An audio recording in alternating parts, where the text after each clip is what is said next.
I'm back, and I haven't really had an answer. But now, yeah, I'm thinking I'm back.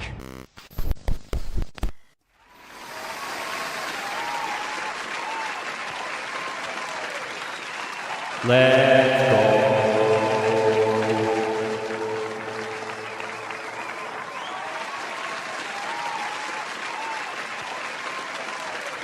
Thank you, thank you.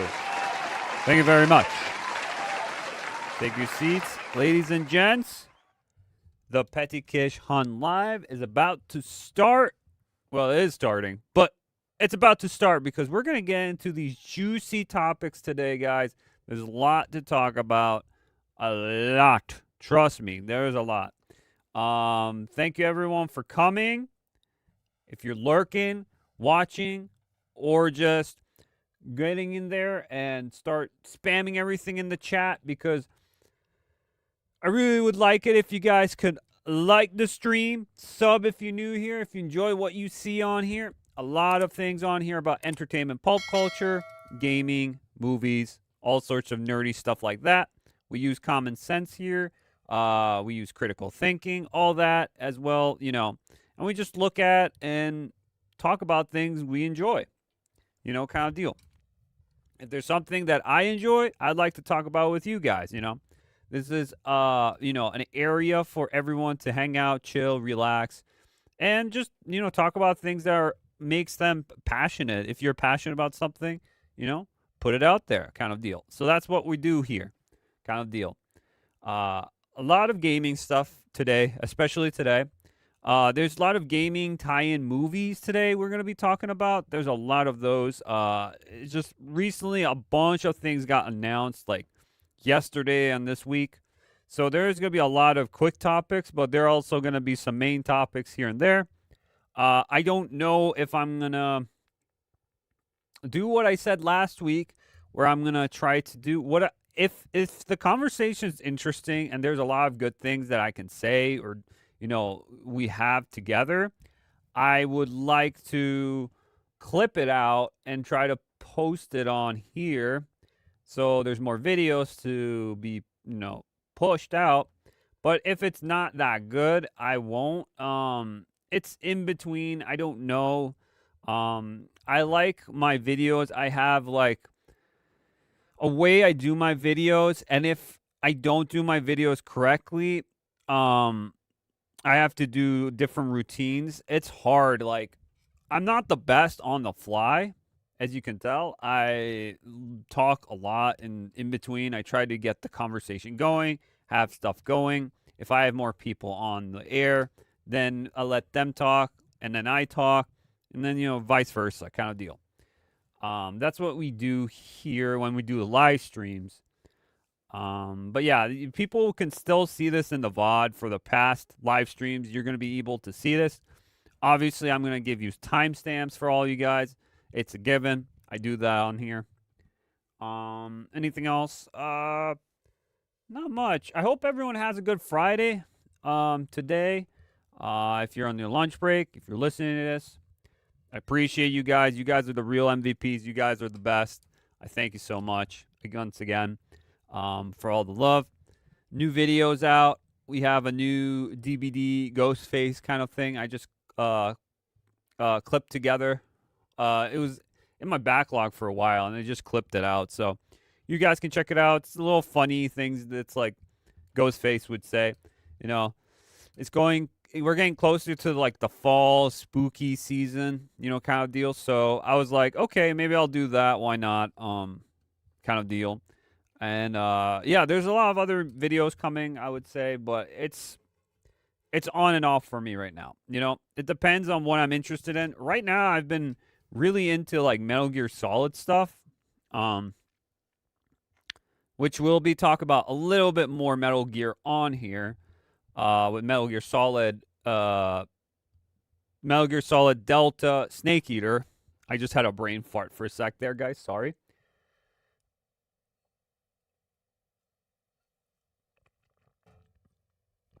And I need a drink. I have my coffee right here, and I have water just in case, but I might get a little bit dry in the mouth. if you catch my drift. But yeah, so there's a lot to talk about, guys. Besides the main topic in the titles today with 007 First Light, we got some more info, some gameplay, all sorts of things on that, as well as Amazon Tomb Raider is actually happening. I did a video a couple of months ago saying it's not happening. I was like glad they didn't touch it, but now they're going to be touching the series with Amazon, the Phoebe Waller-Bridge series, Tomb Raider, and now we have officially her as one of the directors, as well as an actress that we're going to be talking about too, as well as we have some Capcom, or I would say Capcom Cope, if you want to say that. Yeah, so there's going to be a lot of like Capcom Cope too right now that came out from the CEO of the company. And a lot of other things that just recently dropped. So we're going to do that with the quick topics, with the recently dropped things that just happened. And then we'll get into, the main topics, obviously, in between. I'm going to be reading all your chats, guys. Again, like, sub. If you're new here, I appreciate it very much. If you're lurking, please, if you could, chat, have some interaction here. This is what I'm talking about. Live streams need to work with more interaction. Same with videos. You need to be liking, chatting in the chat, or just spamming with different emojis or something. Because this helps the algorithm, because what happens is viewing a video or live stream doesn't just help it anymore. If you want to help me, and other creators out there, you're going to have to do some sort of interaction. I don't know why, but YouTube has been pushing a lot of more interaction with the videos and live streams. And that really needs to happen here, guys. So if you could, please do that. I appreciate it. If you could do that, that would be awesome, because I need more interactions in here, coming in here, kind of deal. Yeah. Even though, I've been lacking in some situations and videos and live streams here and there, but I do one, at least I'll try to do one a week if I can. If not, I'll try to do multiple ones. And I did a video this week to balance it out, but the algorithm, we're getting fucked either way with the algorithm right now. So it'd be nice if we can, get something going here. I'd appreciate it. And I'm about to hit almost 200 subs, guys. One more away from 200. I'd really appreciate that. Please, if you could do that, hit that subscribe button. I really would. There's a lot of good content on here, interesting content, a lot of interesting conversations in here, a lot of gaming, movies, sorts of things. Mostly gaming, I would say, but there are other factors, other interesting things on here. I appreciate it. All right, let's get into the quick topics, guys. So what we're going to go into is, first, let me see what can we get into, because there's a lot here, guys. It's a lot to talk about. Let's get into this. Okay. Okay.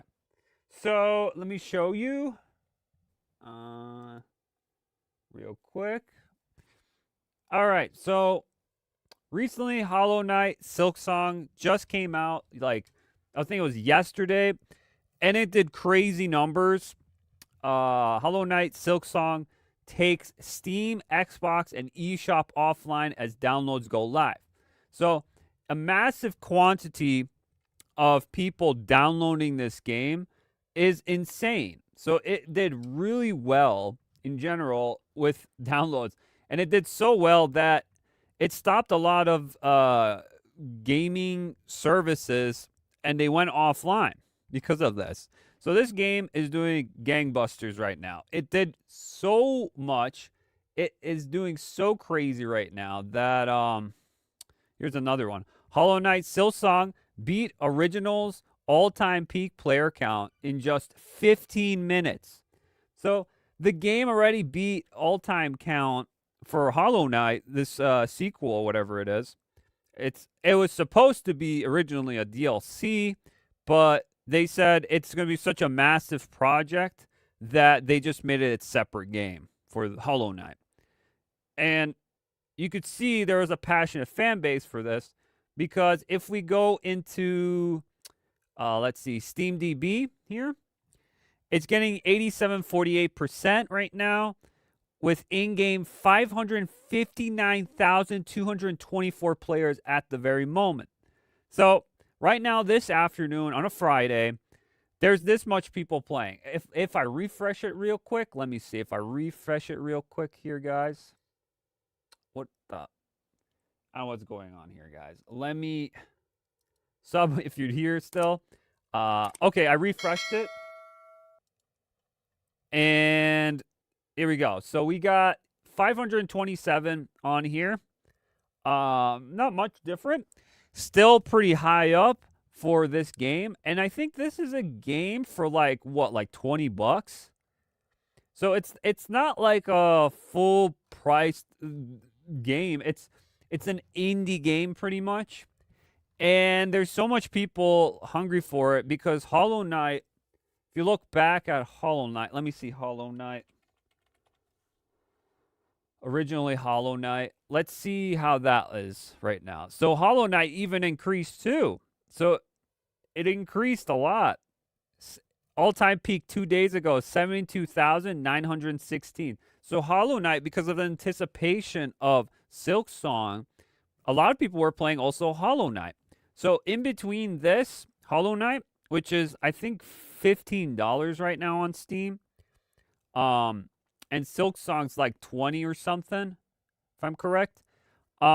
It's doing really, really well right now. And love to see it. It's breaking records. It's destroying the AAA space.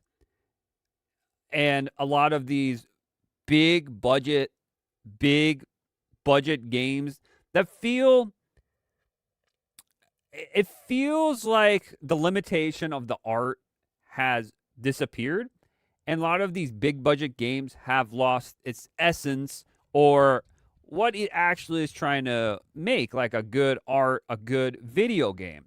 But the thing is, the video game of it is all right for the most part, but it's nothing as big as like something like this. Keep in mind, it's also a cheaper game. You know, I've read a thing about it where players would just buy a game in like the $20 to $30 mark. Usually, if it's $20 or lower, it's a given. People are just going to buy it. Whatever game it is, usually they'll try it out. You know, it's not like if it's a bad game, even if it's a loss, people will still try it. They'll just buy it as is because it's just like, oh, if I, pass on a $20, it's not a big deal because, $20, you can get that easily. But like, if it's like, an $80 game, a $70, $60 game, then maybe you'll be actually thinking about if I want to get this or not. It depends on if you're a huge fan of some sort of franchise. But if it's like a newer kind of game, you might think about it and wait for it on a sale, I would say. But this game, since it's so, low, it's doing really well. It's a given. Like Expedition 33 with Claire Obscure. That game was what, like $40, $50? That's pretty good for that game. And what you're getting is a long living experience and a great story, a great game itself. So I'm not surprised this is doing really well. And this game has been in development such a long time that it's finally out. So people are loving it. It's enjoying it. I love to see smaller indie games getting the praise, they need for this. Because I want to see a lot of more indies, pushing forward what they can do. Even with the AA space, I want to see more AA games doing great stuff. And doing stuff that is actually different, new, exciting experiences that you can do. AAA game is very safe. They usually just copy paste almost from one another, one bigger title from the other bigger title, and it's very safe because you know what you're going to get into. It's very safe, and sometimes that's what it's lacking. Maybe it's better to, let's say, go out of the box. Let's get out of the box, get out and actually start doing creative things that we haven't seen before in the video game space or in the gaming space. But yeah, the big companies don't do that. So people are looking for indie and AA now because those are the ones that are doing crazy numbers and they're getting their money back, which is the best part. A lot of these AAA games, they are on a high budget. 300,000, 500,000, like crazy, or not even 300. It's like 300 million or something. Like Spider-Man 2 or something was like 300 million or something. I don't even know. But it's like crazy budgets on these games. And they're not getting their money back. And the games are kind of lacking. They're not as good, I would say. That's why I want to promote more indie games out there for others to, play and learn and understand. And maybe you'll be intrigued to learn about some of these games that are coming out. They're fun, Doesn't have to be like a Peak or a Repo or a Lethal Company, kind of like a co-op game online. You can have single-player experiences. You can have multiplayer, of course, or online experiences. But, there are really fun, creative games out there. It's just they don't get the publicity as the AAA games do. So, yeah, I love to see this, that Silksong is doing this well. It's an awesome thing to see, and I hope to see more of that. The sub button keeps on coming back up. I took it down. All right. No more. Like and sub, though, guys. Like and sub. Really need it. But, yeah, awesome to see that that's going on here with Knight Silksong. And it's crazy that much people just the shops literally got wrecked because there's so much people downloading the game and trying to buy the game. It's insane how big that was, Not today. I think that was just yesterday, though. But you know what else just happened recently? And here we go. This came out, and I was intrigued about this. I want to read a little bit into this. So, if you're a content creator and you are sponsored by G Fuel, it might be starting to go away, or is there going to be a rebrand? So, G Fuel shut down speculation soars online after farewell post. So, I've been on the online space for a long time, and I know a lot of other content creators get sponsored by G Fuel and stuff like that, And, yeah, they make their money out of that. They make good stuff out. They get a good, kickback to it and stuff. Sometimes it's smaller. Sometimes it's bigger. Depends on the creator, if it's bigger or larger or smaller. But I would say G Fuel shutting down, I'm not surprised if it is, but I feel like it might be just a rebranding. But at the same time, I feel like G Fuel has been going downhill, I would say. First of all, G Fuel, this kind of drink itself is not healthy for you, straight up. All these colors right here, all this stuff going on, it's supposed to be for gamers, and it's supposed to energize you, not give you the stutters, all sorts of things. Right now, I'm just drinking straight up just a little bit of coffee, and I'm good, kind of deal. I'm drinking dark coffee. I have a little bit of I add a little bit of milk in it, and then hot roast coffee with dandelion root, which is like a thing if you're trying to not drink so much caffeine, it's like a substitute for it. So it's kind of that, but it gives you still that flavor feeling of drinking coffee. Definitely not decaf coffee, fuck that. Decaf is ass. It's disgusting. It doesn't taste good. I'd rather still have a little bit of coffee, though. But G Fuel, on the other hand, is not good. The stuff that you see in G Fuel is absolutely atrocious. It's definitely not a healthy drink. So I wouldn't be surprised because stuff are changing, especially in the health, in a lot of instances where people are trying to, or people are saying, yeah, that G Fuel wasn't even that healthy to be, start with.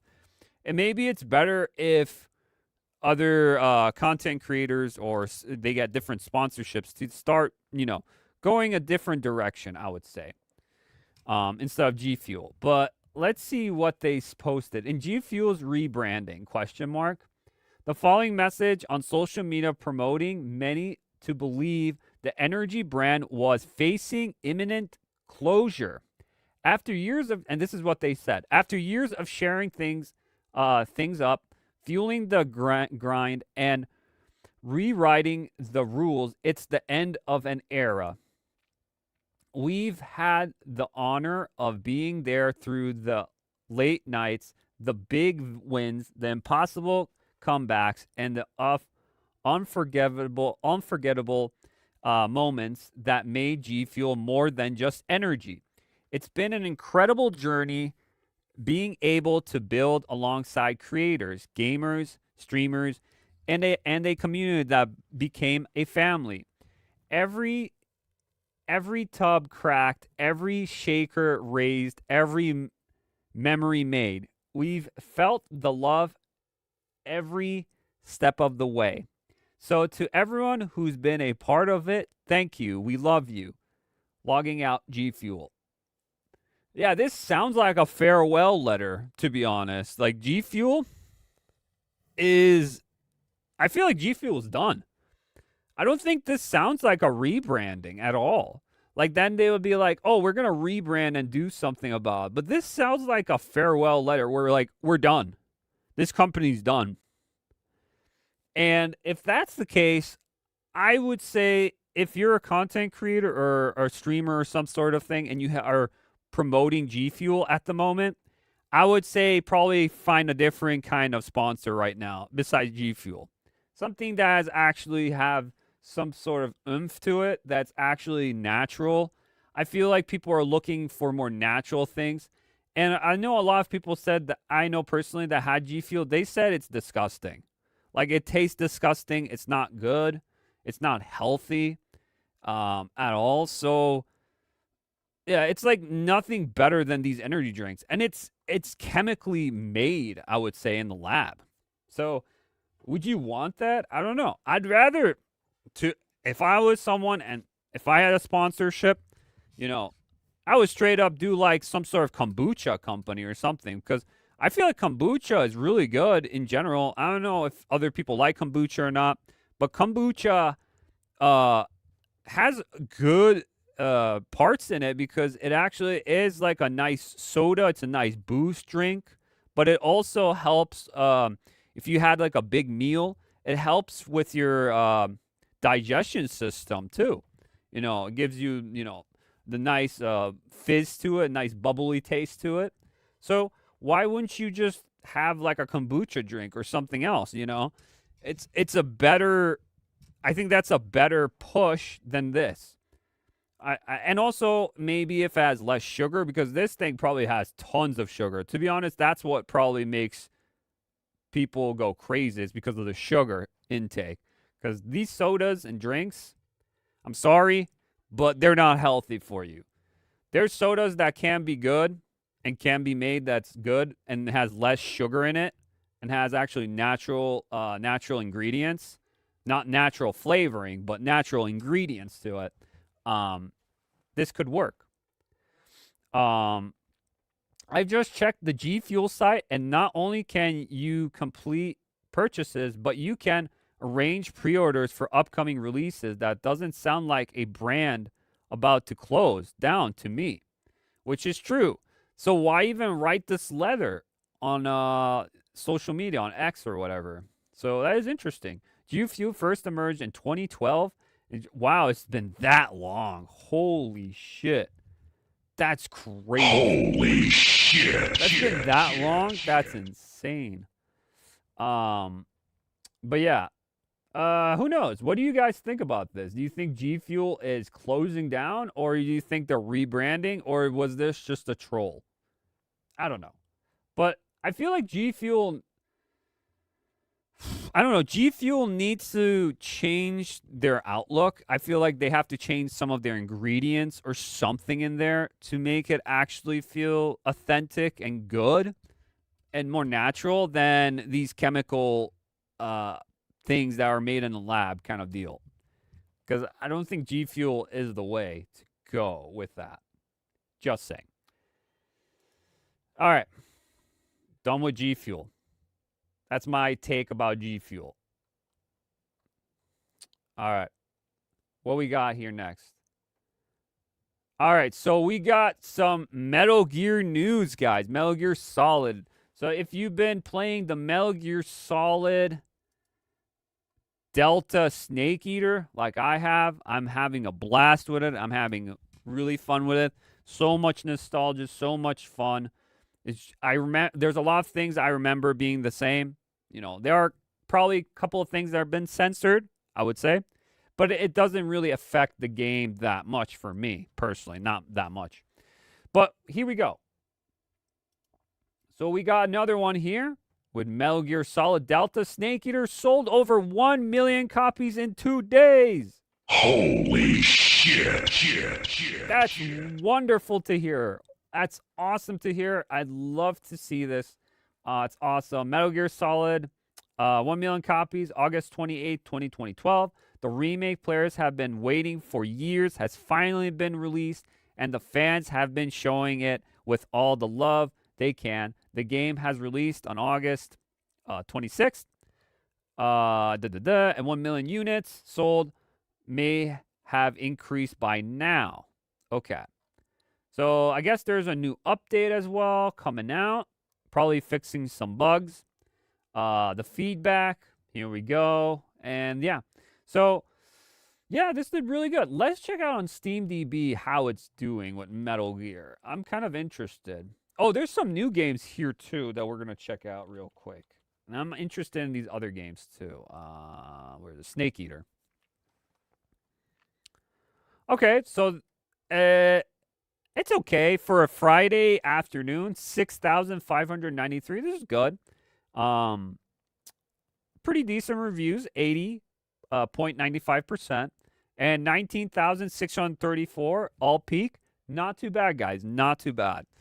For this game, that's pretty good. That's pretty good. Since, you know, it's an existing game, everything's pretty much the same. If you're a Metal Gear fan and you have been a fan, I highly recommend definitely checking this out. It's a good game for sure. You probably are playing it at this very moment. But, yeah, this is pretty good. It's not too bad numbers. Now, I want to see Chronos The New Dawn. I'm just interested right now. How's it doing? I don't know. For a new IP, it might go up. It might go up because it was low for a little bit because it was early access or something. It might go up still. We got to wait until the weekend to check it out if this goes up. But this is not good at this very moment. It's not looking too good. You know, Blooper Team, who just made this after Silent Hill 2. As a lot of people said, I said Silent Hill 2 was overhyped kind of game. You know, it's not a bad game per se, but it's not a good game either. It's not a good remake, I would say. But since they had a big IP behind their back, it was fine. It was passable, you know, for that situation.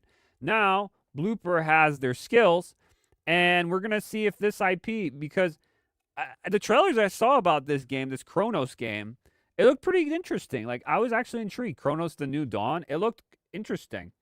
But for some reason, this doesn't resonate with people as much. I don't know why. But it's still not too bad. I hope it gets higher up. I feel like this really needs to go higher up. I feel like it should, though, but I don't know. Is there any other games that came out recently? I'm trying to think. Hell is Us.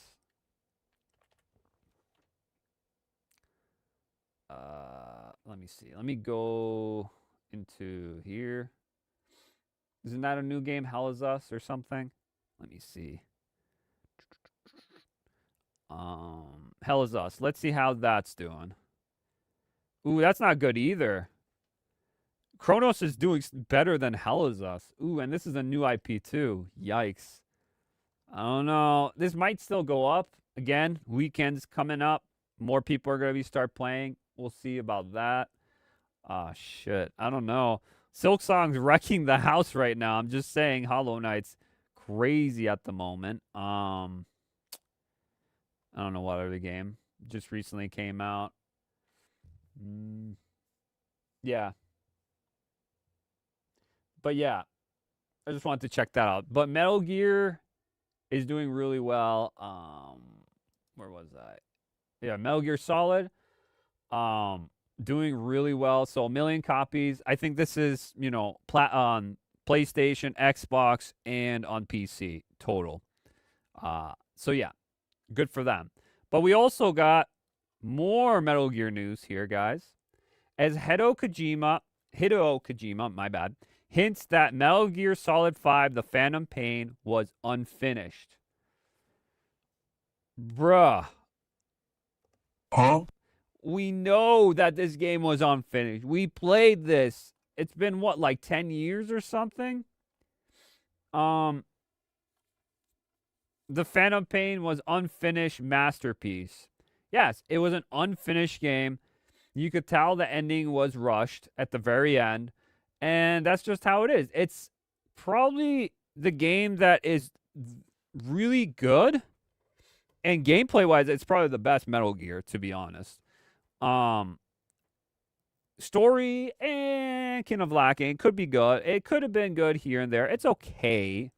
But you could tell it was rushed at the very end, some of this stuff they're doing, because they couldn't finish it. They had more here. Let's see what Kojima. 10 years later, Hideo Kojima, unfinished masterpiece, still influencing gaming today. So Kojima retweeted this thing. Phantom Pain, originally collector's edition, blah, blah, blah. Okay, this likely Kojima hinting that the theory that the whole chapter was missing at the end of Phantom Pain. Kojima and Konami infamously fell out toward the end of the Phantom Pain's development, and necessary missions and storytelling ended up on the cutting room floor. So there was probably some really interesting things with Liquid Snake kind of story, ending it, kind of deal. A lot of interesting plot points that could have been well told, I would say. But we got what we got. I would love it one day, but I know Kojima, I don't know. He's not cool with Konami anymore. He doesn't want to work with them. I would love to see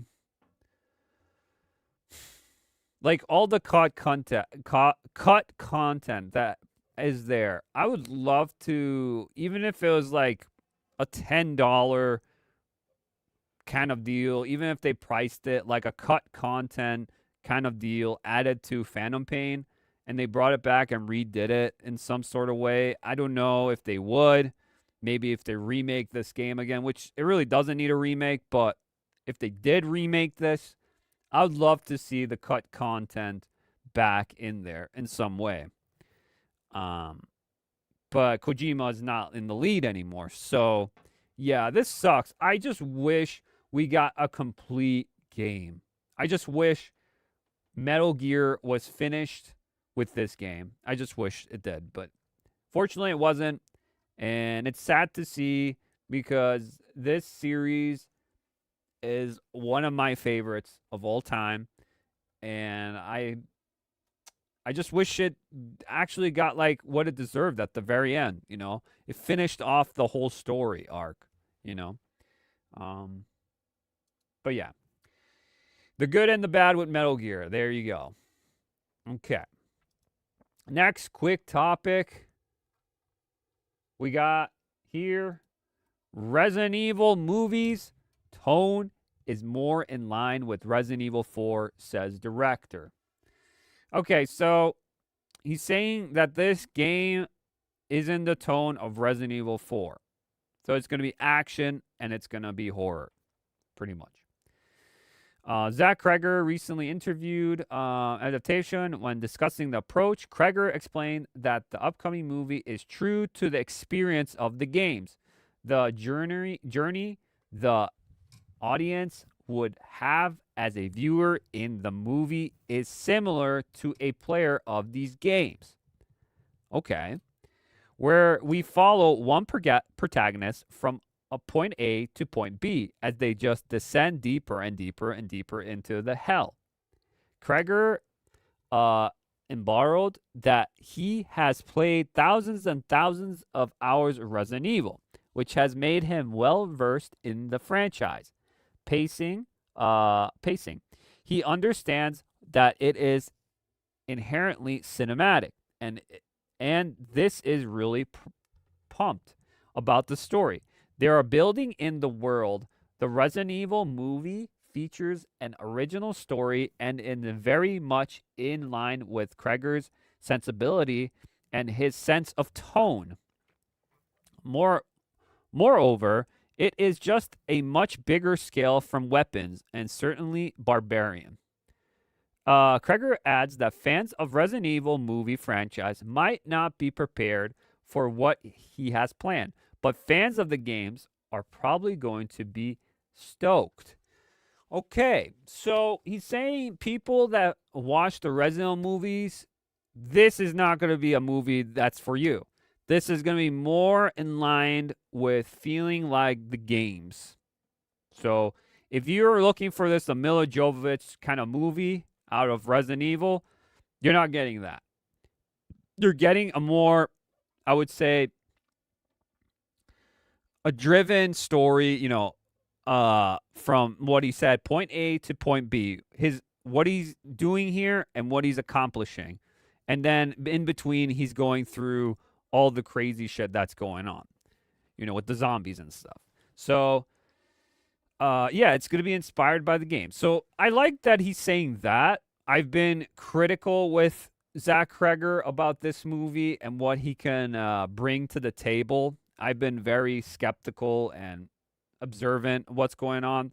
I am interested to see what this is going to be, but I'm very cautious. As a Resident Evil fan, this is concerning to me, but also I am cautious and I want to give this a try. I do.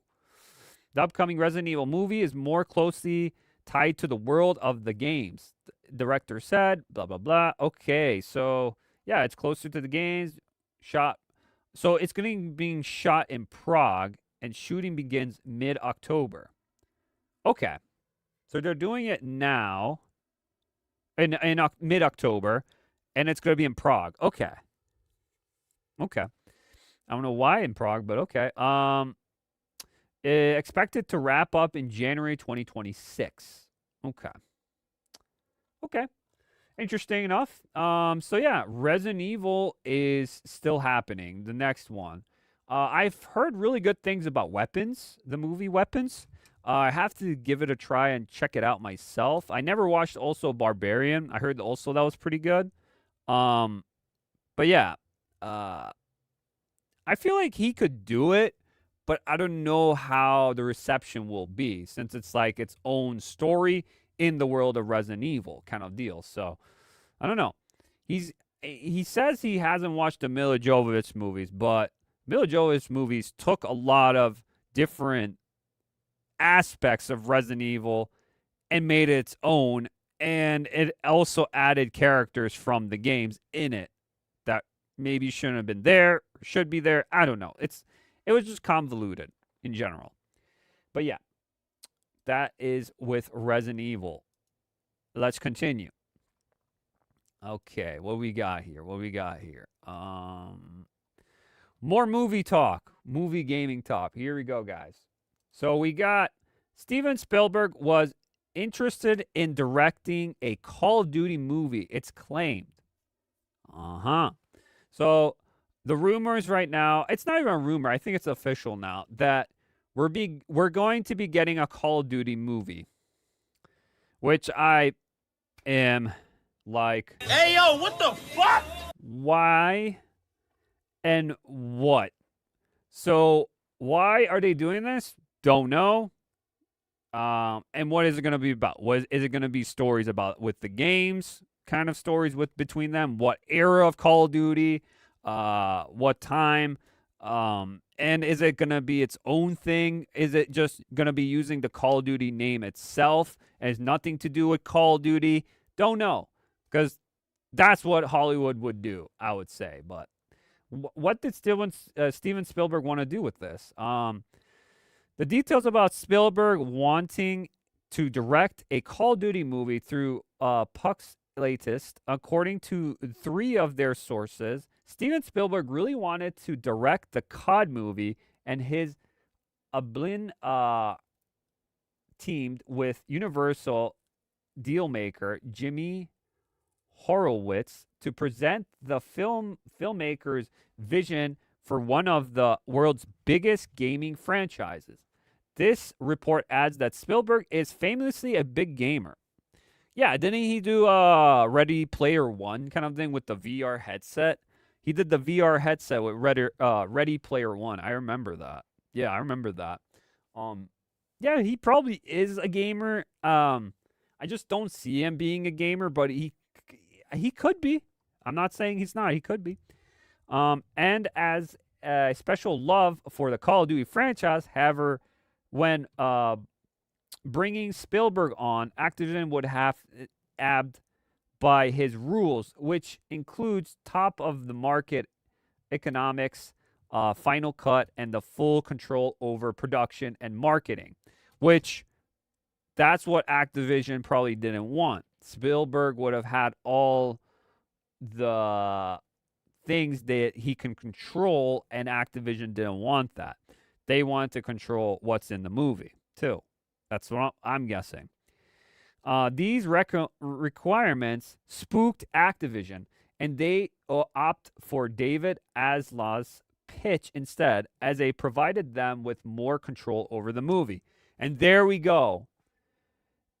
The company they couldn't trust Steven Spielberg with this title because he would have independent control of the Call of Duty IP, which they didn't want. So they got the other guy to do this instead. Okay.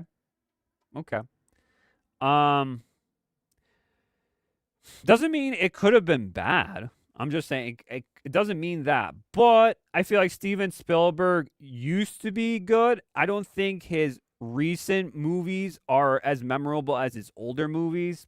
That's just me. But I don't know. Could have been interesting. Nevertheless, in this information does not come from the official source. Leaders should appropriate it with caution. Okay, so this was, I guess, some sort of rumor in some sort of way. But yeah, Call of Duty was going to be by Steven Spielberg. And it got canned. So there you go. How do you like them? How do you like those apples? Yeah. All right.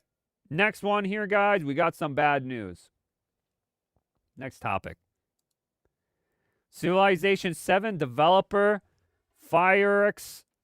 I don't know why they did. Fires, holds, layoffs. Oh, shit. Holy shit. So we're getting more layoffs, guys, because what do you know?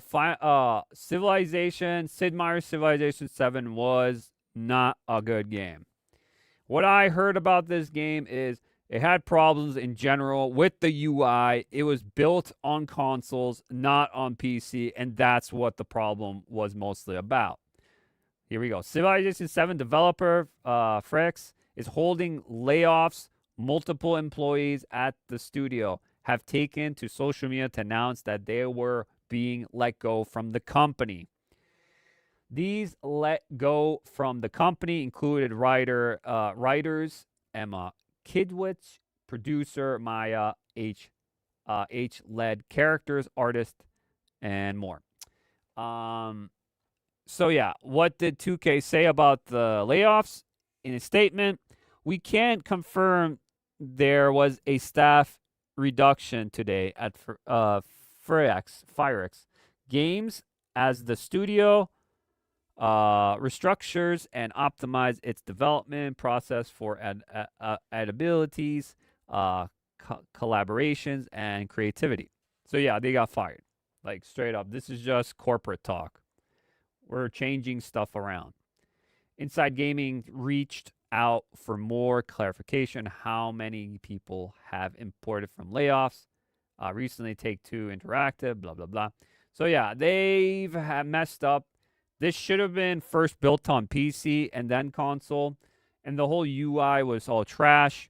This game wasn't good. It had many bugs at the beginning. And a lot of Civilization fans were disappointed in this game from the launch. Doesn't mean it could come back and do better with, maybe free DLCs in the future. Who knows? Or maybe a lowering of the price of the game. We don't know. When games flop like this, you need to please your audience after a while. Put it on a sale.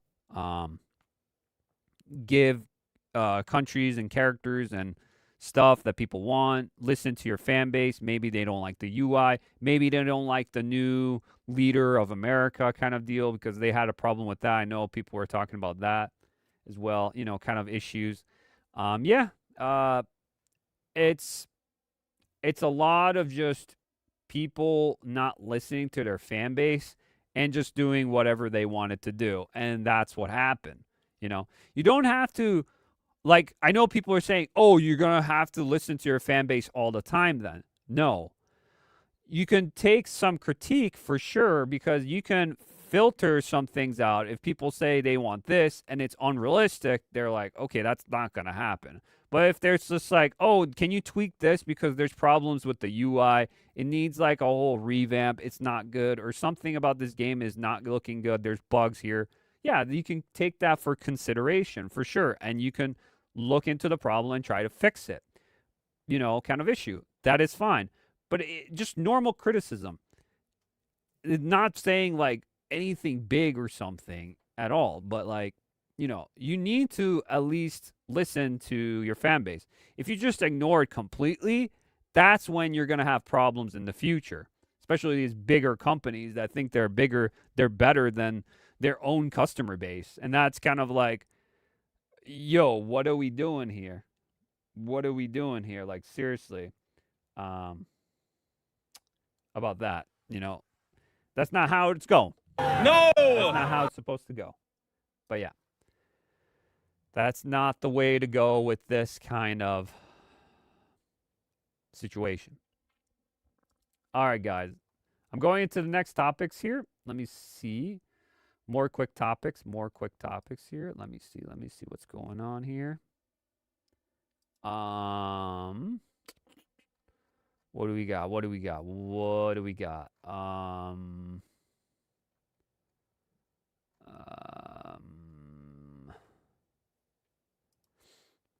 Here we go. This is a really, really quick one, guys. So here we go. Pirate Nation on X or Twitter said, according to Dust Golem, which is the big Resident Evil leaker, he said Resident Evil Requiem is expected for PS4 and Switch. So they're trying to get, I don't know how it's going to work on Switch 1. Probably Switch 2, more likely. It's going to be on Switch 2, not Switch 1. It's probably a typo. But PS4, that's pushing it. I don't know how that's going to run on PS4. Straight up, it's going to be low graphics to the max. There's no way.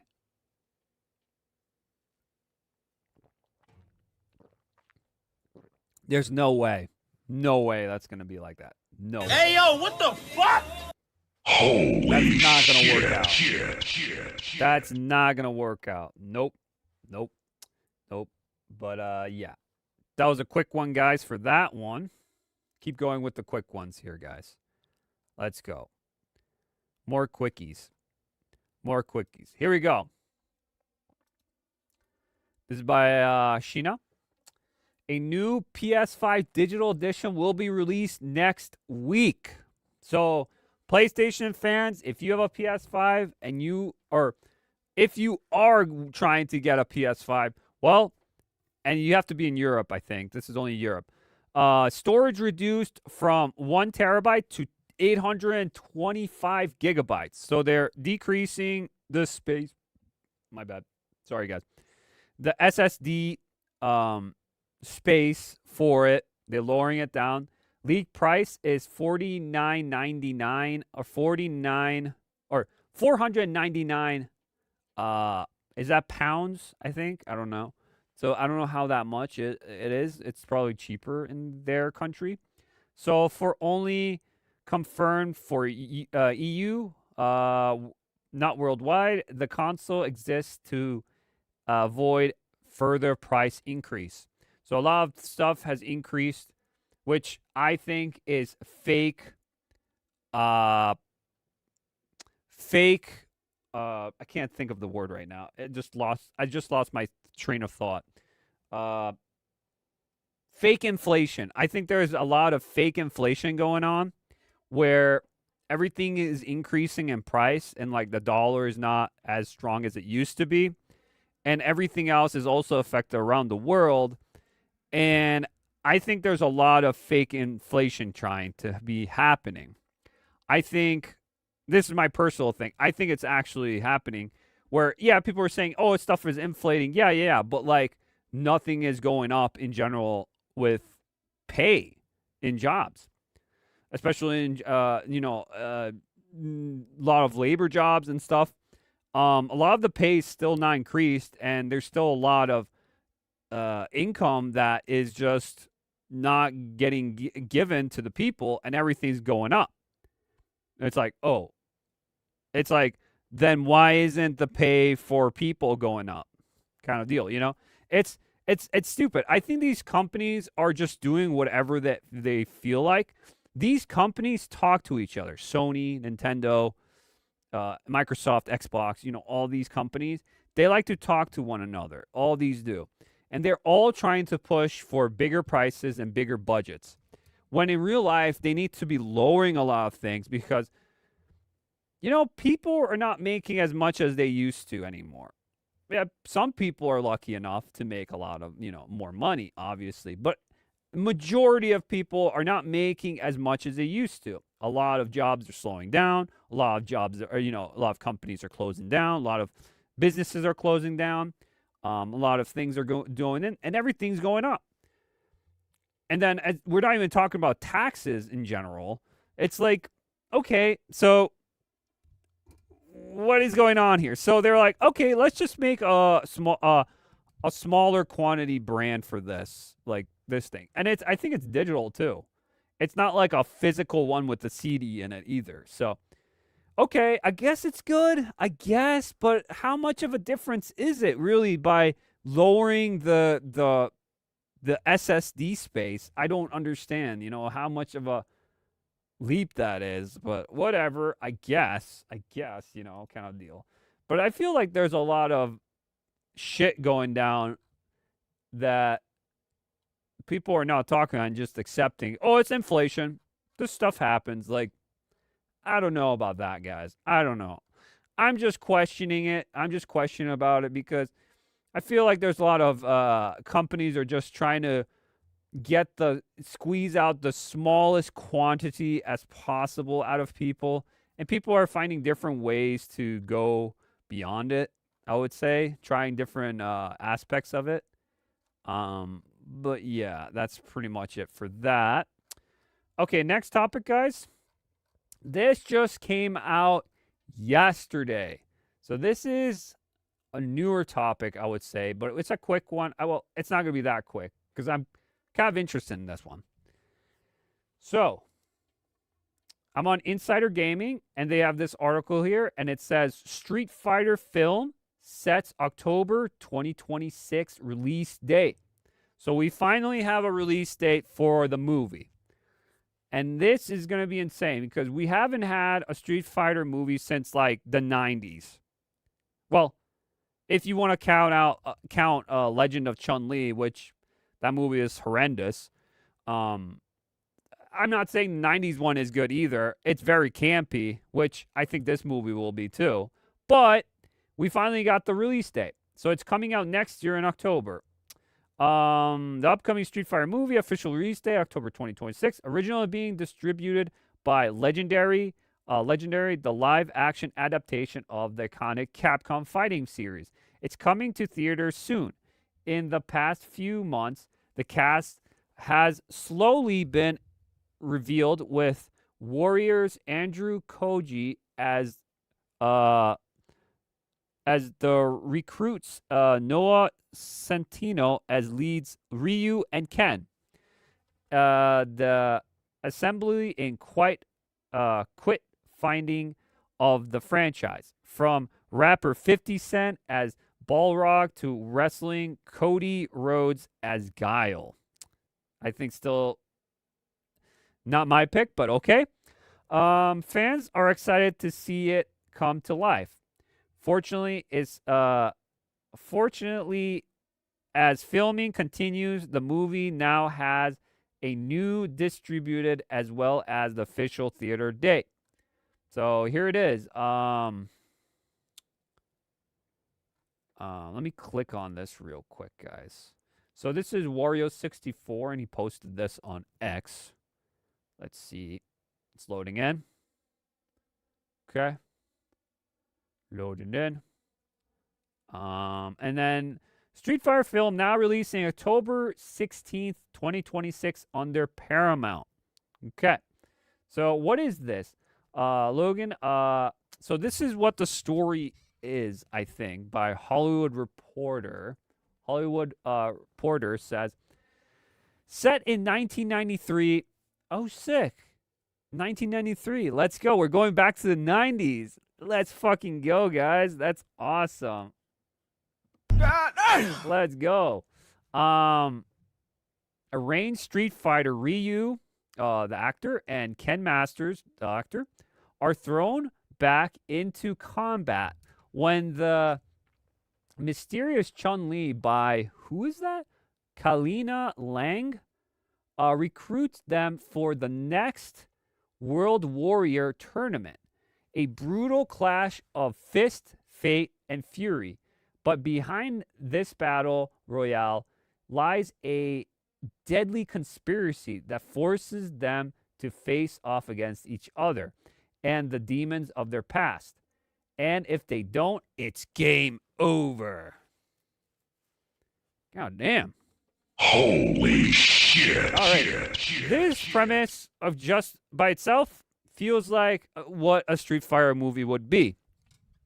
But Chun-Li inviting them to the tournament, that's kind of weird for Ken and Ryu. It should be like someone else inviting them, but not them. Like Bison or someone, I don't know, kind of deal. Or some sort of person talking for Bison, kind of deal. But this is an interesting story. My only thing that I hope this movie is it's not cringe or it's just full of jokes constantly getting into the movie. I kind of want it to be serious action-y, but also have some, like humor to it, kind of deal. So it's not constantly just humor, and it's just cringe humor, like absolute, like James Gunn, I would say cringe humor. Some of the James Gunn movie, I just don't like some of the humor. It just doesn't land the mark. Now, I don't want that. I want it to be humorous in some areas. Yes, we can do that. It had that little campiness and humor to it. It could be like so serious that it's funny kind of deal, They take themselves so seriously that it's funny. Like kind of like the Naked Gun is with like kind of Naked Gun with Leslie Nielsen. Or Liam Nielsen with the new one. Kind of deal where, the character is so serious that it's comedic in some way. I would be okay with that kind of deal. Like a little slapstick here and there. Does it have to be all serious? It's like completely serious? No, I don't want that to be completely serious, because if you look at this roster in general, which we're going to be looking at even harder here in a sec. Let me see. Let me X this real quick. It this is a crazy roster. It's a crazy, so many different actors, comedians, WWE fighters in here, actors. There's so much different versatile people in here. It's just, what the hell is this movie gonna be like? Hollywood, Paramount Pictures is now distributing Street Fighter. The studio linked a deal with its previous distributor, Legendary, for 3 years with the news. So, if this movie does pretty good, they might do a follow-up to it, which would be cool because we could add even more fighters in there. Like the same with the Mortal Kombat movie that came out. The studio revealed the official release date, October 16, 2026. The film has started, blah, blah, blah. And then we read that. The addition, new cast members have been announced. Filling out the roster that includes the Reachers, Oliver Richter as Zangief. That's a really good pick. I watched Reacher season 3, and that guy was really good. I wish they got the Reacher guy, Alan Richardson. I forgot what his name is. They should gave the Reacher dude as Guile. He should have been Guile, and this guy should have been Zangief. And they have, again, the same beef between them, the two. That would have been so good. Because they're big. Both of them are big, buff dudes. Especially Oliver Richardson. Zangief, he's going to be so good. I feel like he's going to be really good. Cobra Kai's Raya Valbingikam. I don't know. I butchered her as Yuri. It's not. I don't think it's Yuri. It's Julie. But it's the Killer Bees. It's the squad, the brainwashed dolls for Bison. So that's going to be in it too. SNL's Kyle Mooney as Joe. I don't know if that's right. And Mortal Kombat's Mel Johnson as Cammy. Okay. There's a lot riding on the new adaptation of Street Fighter, to say the least. Previous Hollywood adaptation have been decent. I wouldn't say that. Despite some great casting like Raul Julia as M. Bison, that was definitely a good one. He did a great job. But don't forget, Raul Julia was dying from cancer. He was dying underneath the suit. And that was his last performance before he passed away. So he did a really good job, not showing how much he's hurting in the role. It was insane. Ming-Na Wen as Chun-Li. Still, there's a lot of potential with the series. And with the recent Hollywood success of Minecraft and Fallout, perhaps Street Fighter will join them. I don't know. Maybe. Hopefully. If this is good, I'm gonna watch this day one in the movie theater. Straight up. If I go to the movie theaters, this would be hilarious. If I go to movie theaters dressed up as Ken, because I still have a Ken costume from a few years ago when I did the skit. If I dress up as Ken, that would be insane. What do you guys think? Would it be awesome if I dressed up as Ken Masters in the movie theater and watched the Street Fighter movie? That'd be so weird. Especially in October when it's cold. Yeah, right. I want to be homeless Ken. You know the one from Street Fighter 6? I want to be that one.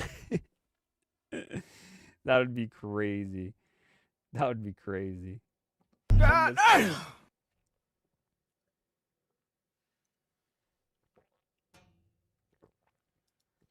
Let me show you more of this, guys.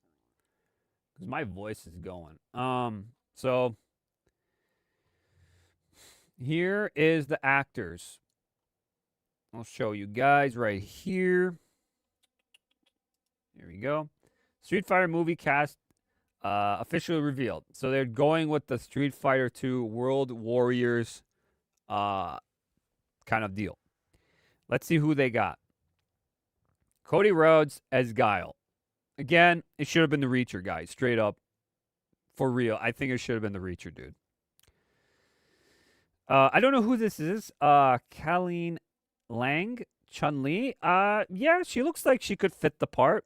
I just hope that she works out. She gets those thighs going. A lot of kicking. So, she's going to be all kicking kind of action. So, she's got a if they're doing young Chun-Li, she won't be like that thick down below, I would say. I think they would do more skinnier, but she has to be doing a lot of kick motions. So she has to get that kick stuff going. And a lot of like motion with the hands, I would say. That would be sick. Andrew Koji as Ryu. Don't know where he's from, but he looks like he could fit the part. Let's see what else they got here. Andrew Schultz as Dan Hibiki. Hibaki or Hibuki. He's a comedian, I think. Yeah, I don't know how I feel about that one. Hopefully he surprises us. Just saying. Oh my gosh, Roman Reigns as Akuma. How the hell is this WWE fighter gonna be like playing Akuma? I don't know how. Akuma is gonna be so silent because this guy has to be all face motion. He's gonna be all face motion. He's not gonna be talking as much. If he talks so much, I don't think he's gonna be talking too much. Just saying. He's just gonna be straight up. Couple of words here and there. It's Akuma. He's just deadly and scary. Alexander Volsteriskia. I don't know. Joe? We're getting Joe in here, the most average dude from Street Fighter 1. And he's played by this UFC fighter. Oh my. This must be a. Dude, this feels fabricated. Like, I feel like this is like a corporate speak. Like, this is what corporates want to promote. Like, their upcoming WWE people want to becoming actors in the Hollywood industry. Like, this is like their promotion. Like, all these actors are getting promoted into these roles. It feels fabricated. It doesn't feel real, I feel like. Like, there's better actors we can pick for a lot of these people. It's just put there, Some are okay. Some are good. 50 Cent as Balrog, It's okay. It's okay, but I don't know. I feel like they could have gone younger. They should have gone that guy. I forgot what his name is. He was in Creed 3. He was like the villain. They could have put him in instead of 50 Cent. Like a younger person, I would say, but I don't know. And then we got Oliver Richardson. Richardson. I can't say his name. Great pick. Wonderful pick. I would have picked this too.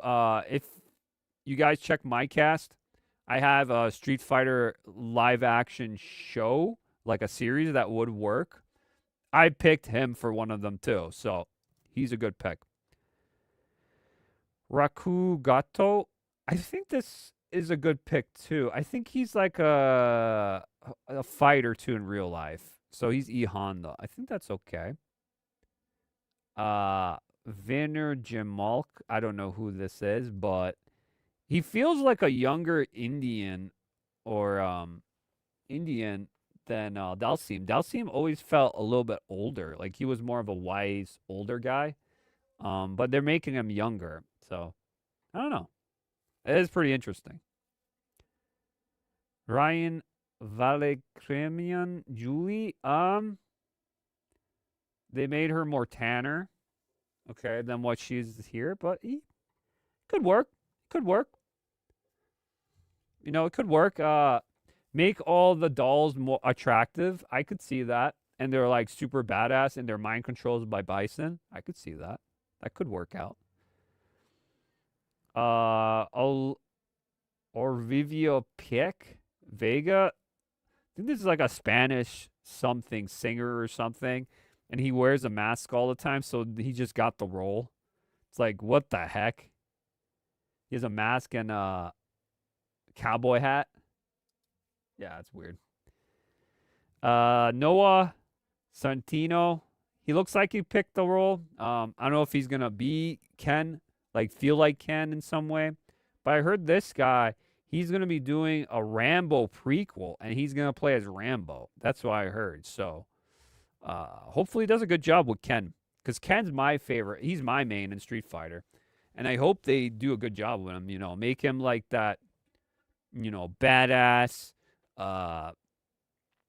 kind of like chill dude, but also like he thinks he's better than everyone kind of deal. In the beginning he's like that. He's always going with the chicks in his car, all sorts of things. He needs to be like that kind of character. Mel Johnson, it's Cammy. She's also tan, but okay. Just get all the hot chicks to play the dolls. That'd be cool with me. Jason Moaz Blanca, holy shit. Holy shit. This one is going to be insane. Is he going to be all green with orange hair and stuff? How is he going to act? Is he going to be talking like, I am Blanca, like in the games kind of deal? Is he going to say like, I am the one in the forest, blah, blah, blah. Like, how's he going to do it? It's going to be crazy. Is he going to be like sophisticated? Is he actually going to be, like, I don't understand. Is he going to be straight up like a Tarzan character? I don't know. It's going to be weird. Going to be so weird. This is so weird. Eric Andre, oh no, as Don Sauvage. So this is the random ass dude in I think the Vegas map in Street Fighter. He just hangs out in the background. I think he's going to be like the announcer guy. I feel like he's going to be like a comedy character, obviously. He's going to have small parts. But I feel like he's going to be like the guy to have everyone come to the tournament. And he's the one that's like, I'll want to give you all this. You'll be the strongest warrior. Prepare yourselves for the battle of the best. And you'll be the best in the world kind of deal. But in the background, it's like M. Bison's doing all this. It's not this guy, I feel like that's what's going to happen. I don't know. That's just my take, what they're going to be doing. But it's crazy. Now this guy, oh my gosh, David Bustamante, I don't know. This is the polka dot man in the Suicide Squad. That's why I remember him from last time as M. Bison. I would have not picked him. Again, I would have picked like Josh Brolin or someone because I think that role fits his character. But I don't see him as M. Bison. I could be proven wrong, and he could be like a great M. Bison, like threatening for some reason, even though he looks kind of more skinnier on the skinnier side, not as buff. I could see him being more of like a comedy character, meaning he's going to be serious a lot, but in real life, the seriousness makes it funny. I could see that happening. But I don't know. It's all up in the air, guys. It's so weird that this is happening. These characters, there's so much here. What I would have seen, actually, let me show you something. I'll show you this video. What I would have wanted to see is something like Raka Raka. Raka Raka, I don't know how you say them. Something like them. If they had some sort of script like this back in the day, if you guys know, this video. I'm going to show you guys the video real quick. Let me see here. Okay. I feel like Street Fighter could be pretty decent with something like this. Like, something like funny, but also crazy and kooky and weird, but also, it's trying to be a parody almost, but not, kind of deal. Like, I don't know. Like, I'll show you this. Like, this is a video from like 9 years ago. Something like this. This video is so funny. This is a classic. But like, check this out.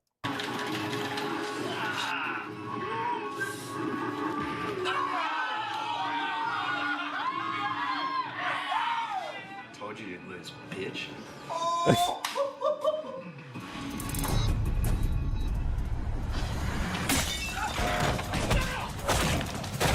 Looks like somebody needs a drink.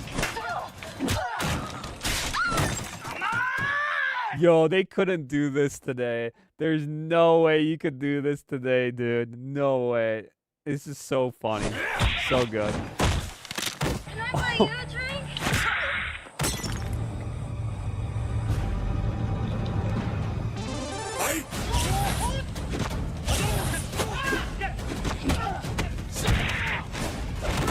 This is so good. Like, dude, these are just like some dudes in their backyard in college just doing this skit. It's like so good. Like, I would watch a movie of this, but I know a lot of people wouldn't watch a movie of this, but I would. I would straight up watch a movie of this. This is great.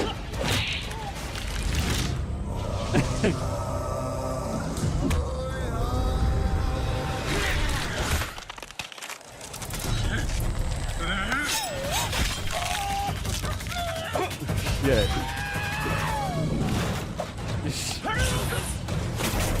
Oh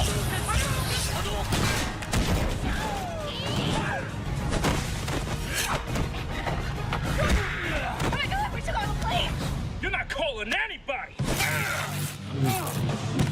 Come on, sucker! Put him up! Put him up, sucker! Come on! I love this. Yo, I love I love this. It's so dumb.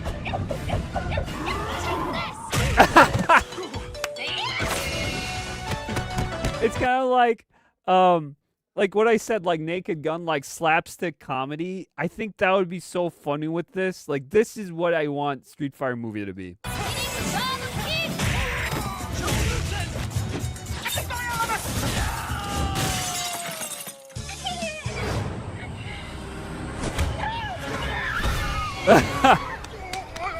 You're mine! It's crazy, dude. Crusher!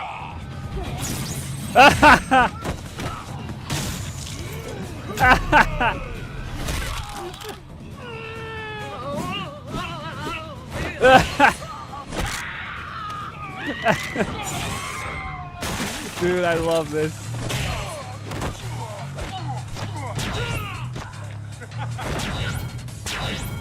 I will weep when our number world to destroy. You're right? Awesome. I'm sorry, man. Why did you hit me? You've been hitting us all day, man. That was a pole! おい、レア。なんという意味ですか。 Oh, my fucking word, man. What the heck?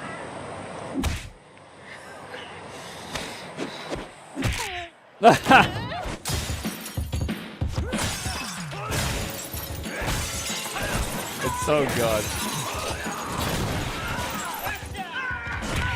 You win. It's so good, guys. It's so good. Definitely check this out. This is called Real Life Street Fighter by Raka Raka. This is so good. This is a classic, dude. Classic. So good. So good, guys. But yeah, that's what I want Street Fighter movie to be, which it probably won't be. Unfortunately, it won't be. I just wish, you know? That would be awesome. But yeah. That's it for Street Fighter. Let's continue to the next topic, guys. I think we're done with the fast topics, which weren't even that fast. So I'll leave timestamps for these guys once again. Let's get into the main ones here, guys. Before we go into the main one, we got one more. Just one more here, guys. And then we go to the real ones. Here we go, guys. We got Tomb Raider, The Legends of Lara Croft final season releases in December. So I talked about this trash-ass animated Netflix show.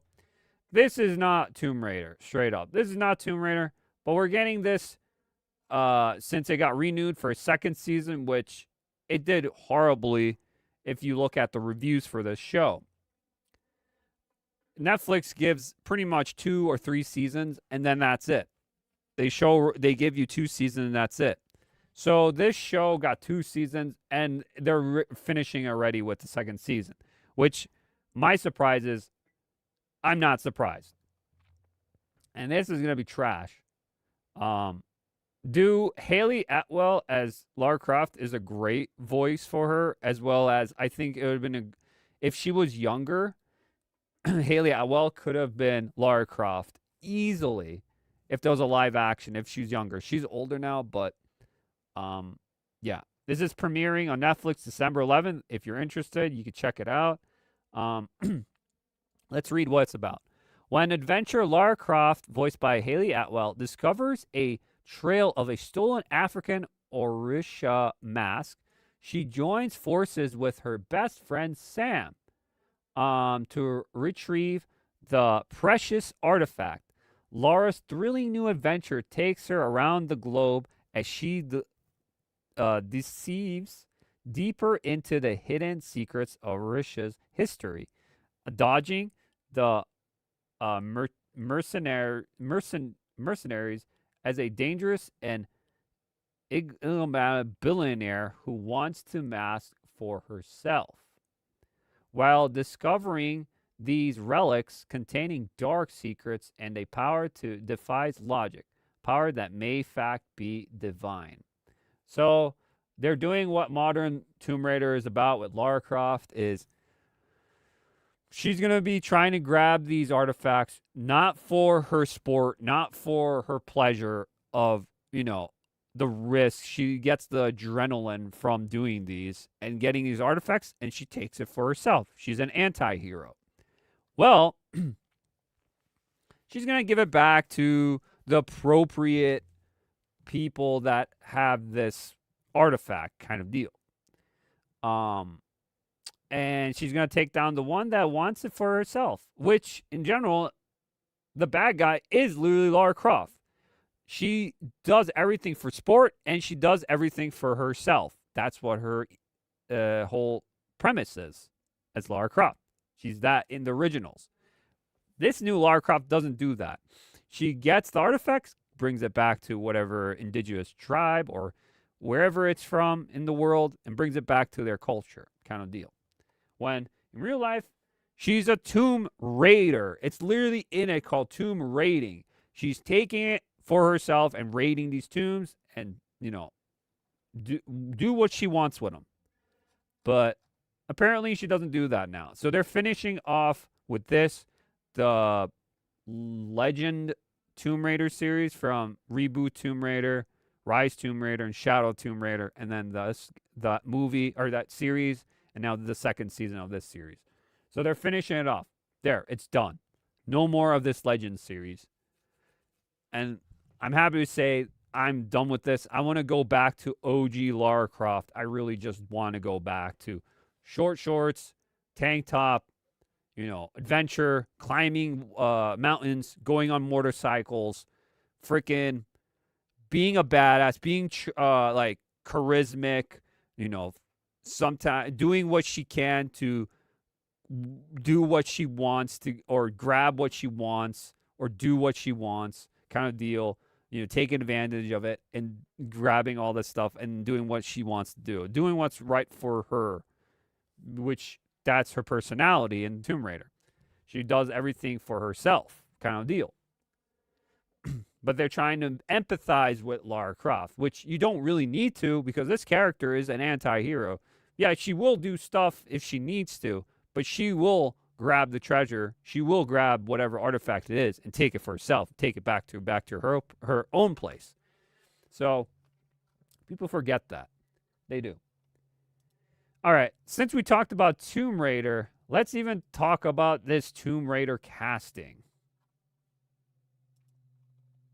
So we got now officially news, and this is official, it's not rumor this time, that Sophie Turner confirmed as Lara Croft in Prime Video's Tomb Raider.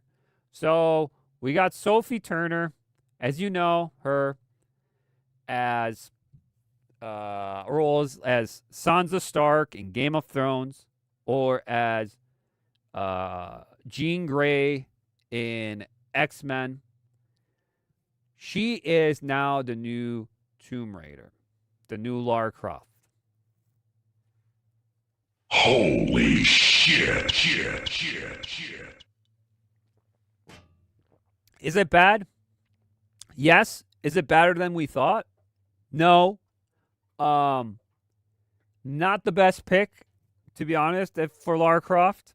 It could be completely different. Really does. She doesn't feel like she has range in general. If you've seen X-Men, her acting was really bad.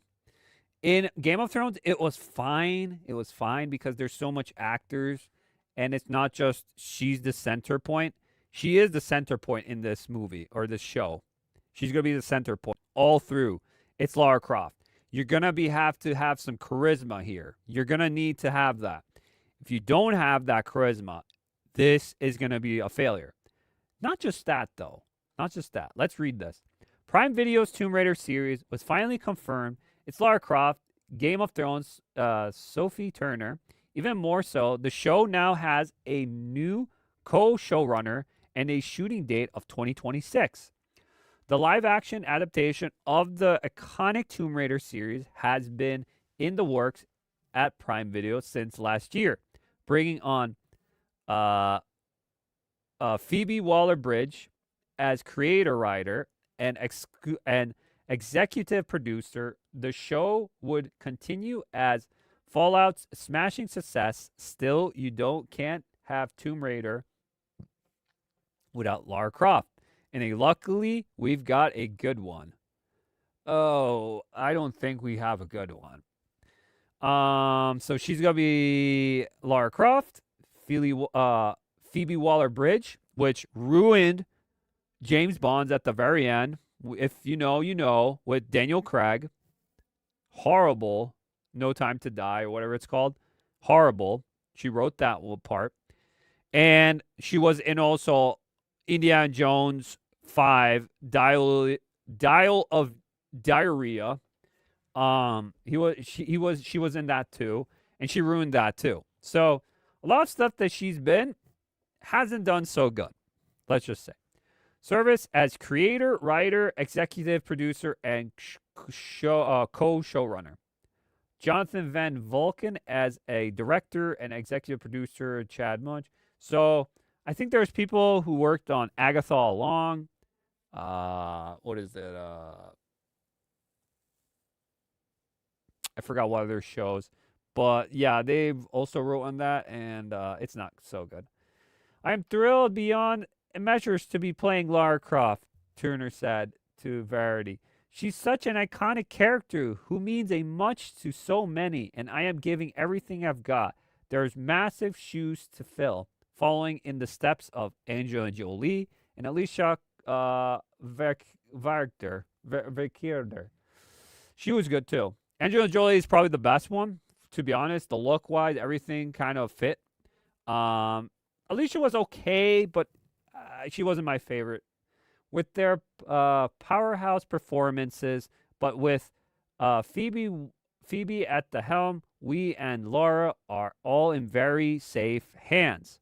I can't wait you all to see what we have cooking.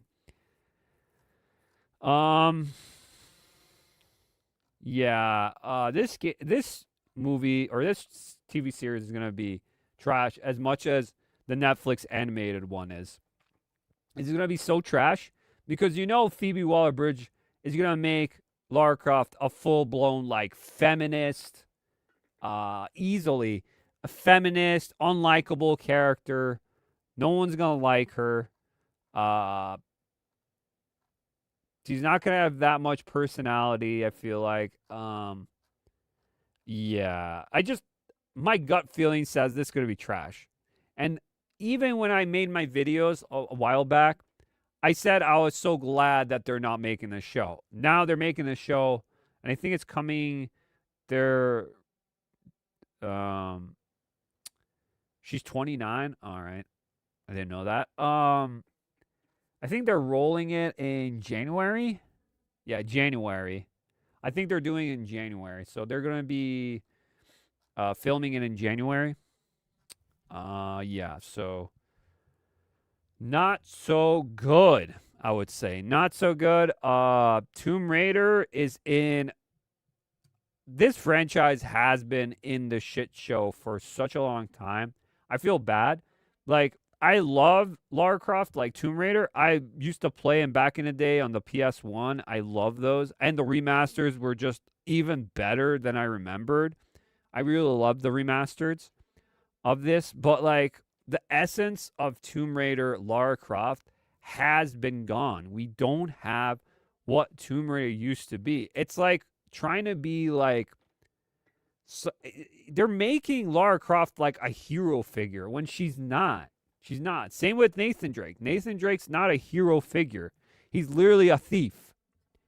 He's stealing to get stuff for himself. He's stealing gold. He's stealing, artifacts. That's what Nathan Drake did too. Like, what are we doing here? Like, maybe in between she does something that's good, but mostly she's doing everything for herself. So, it's like, you can't have both. It's like, it's not supposed to be like a happy tale, kind of deal. It's not. But yeah, that's Tomb Raider for you. I don't know if there's anything else I can give you with Tomb Raider. Because Tomb Raider's, it's pretty bad. It's pretty bad. Bad casting, bad direction, bad writing. It's gonna happen. I'm telling you, there's no way this is gonna be actually. If this is good, I will say it on stream or on a video that I was wrong. That this was actually a really good Tomb Raider, which I don't think it will be. But if it does, I will say that I was wrong. So there you go. All right. We got to talk about Capcom's cope here. This is a quick one, but this is one of the big topics too. So here we go. There's one here by Pirate Nation on X and Twitter. Capcom president blames PS5 for Monster Hunter Wilds sales. What? PS5 high cost is a barrier for Monster Hunter players, says Capcom. In a, In a Nickel Gaming interview, Capcom president Hirura Tajimano, I probably butchered his name, sorry, I'm not good with names, said Monster Hunter Wilds met its 10 million sales goal in a month, despite the unexpected large barrier at the PlayStation 5's price. What? Hey, yo, what the fuck? So I feel like this is cope again. We know Monster Hunter Wilds has problems. They're saying before, Capcom's trying to get the PC market back. Their most bought games are on the PC platform. So why not please PC? So he's blaming PlayStation 5 for Monster Hunter Wilds problems right now. What? What other people say here? Hey Capcom, the game had trash performance in the open beta. It really did. Then trash performance at launch. Then you abandoned it entirely. And finally did a performance update that didn't fix shit. The game is trash. People don't want trash. So the game is not really that trash. It's just the performance are so bad that makes the game unplayable kind of deal for most people. Not everyone can play it. It is a bad performance game, straight up. I've played it before. It is horrible in performance. The game is also a little bit more normie friendly, I would say, more easier than most Monster Hunter games.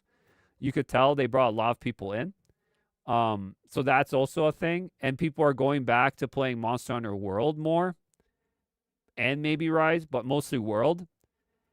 And people think World is just a better game in general. So Wilds was, the hype for it was there, but it got, in like a couple of months, like a month, it started to go tank down even more and more. And it started getting more negative over time.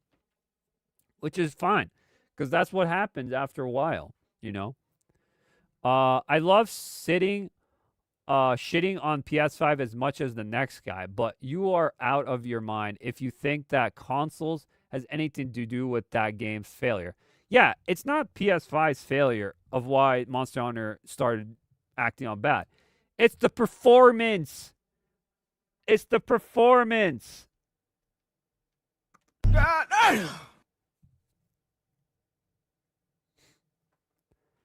It's the performance. I just don't want to pay a monthly fee to play online. It's not complicated. Yeah, that's also true. That's also true. You have to pay for another subscription. Besides your online, you're paying for your online. You have to pay for another subscription for PS Plus. That's true again. That is true. PC doesn't have that. PlayStation requires me to play a monthly subscription to play games and already pay for it. If they are allowed to do that, they're at least need to stabilize even more their consoles. Subsidize their consoles. Oh, what? I have one. I just don't want the game. I can't be so much to play that game. It's just marketing. Here's something, Capcom, if you're listening. Here's how you can fix this problem. Fix the performance issues. Fix them. That's number one priority. Fix the performance issues. While in the background, giving them free DLC, not paid DLC. Just keep giving them free DLC and lower the cost of the game. We don't want 70. We don't want 60. Maybe give us 50 or 40 for the game, or even less. There you go. I just helped your strategy in your business right away, just like that. Just like that. Number one priority, performance. Second, free DLC. Keep giving them free DLC. And it has to be faster pace because a lot of people are intrigued, but now they're falling off because there's not enough content. Second of all, lower the price of the game because it's too fucking expensive. I helped you. Right, there you go. I just helped you. And then you lower the game's price. Maybe your sales will go back up. It will be a loss, but it's worth it because you already got your monies back from the launch of Monster and Wilds. If you want to continue fans and people that love your game, do that. How about that? How about that? Because I feel like that will be the best business strategy. I'm not being mean here at all. I'm just telling you this is what I would do if I was doing a business strategy to bring back your fan base, to bring back people that want to actually play Monster Hunter, the newest one, and they say, wow, this is so bad, I got to go back and play the old games that are cheaper and they run better and they have tons of content. So you have nothing to give us here that's actually interesting for that. So there you go. Capcom, why is this hard? It's the performance. I have a 9800X 3D, and it runs like crap, low. Awful optimization. Yes, people never talk about the optimization. Optimization is asked for a lot of these games, especially recently in Capcom. I don't know why. Like Dragon's Dogma 2 as well. Hopefully Resident Evil 9 Requiem's not like that, but it might.